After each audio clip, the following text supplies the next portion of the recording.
आजको माग हाम्रो यो जुन सप्तरी जिल्लामा यो जुन कोरोनाले गर्दा भयावक अवस्था भएको छ र यहाँनिर हामीले विगत 10 दिनमा हामीले यहाँ अस्पताल मेसुलाई भेन्टिलेटरको सञ्चालनको लागि हामीले डेलिगेसन पनि गरेका थिए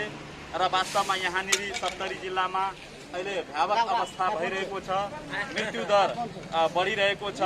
र यो चौथो स्टेजमा गइसकेको हुनाले हामीहरूको सम्पूर्ण नेपाल विद्यार्थी सङ्घ, नेवी सङ्घ र पूर्व विद्यार्थी नेताहरूको एउटै माग रहेको छ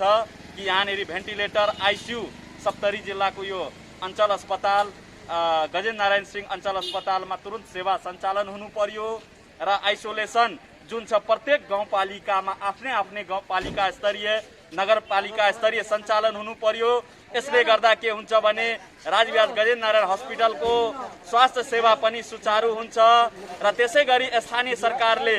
दोस्रो चरणको राहत चाहिँ वितरण गर्नु पर्यो, किनभने यहाँको आम मजदुर किसानहरू अहिले पनि चाहिँ भोकमरीले गर्दा घाँस बाँसले गर्दा चाहिँ यहाँ समस्या भोगिरहेको छ। त्यसै कारण र प्रत्येक एक घरमा पीसीआर को दायरा बढाउनु पर्यो। यो मागहरूको सहित हामीहरूले आज चाहिँ यहाँनिर यो धरना कार्यक्रम गरेको थिए र यसै गरी अब हामी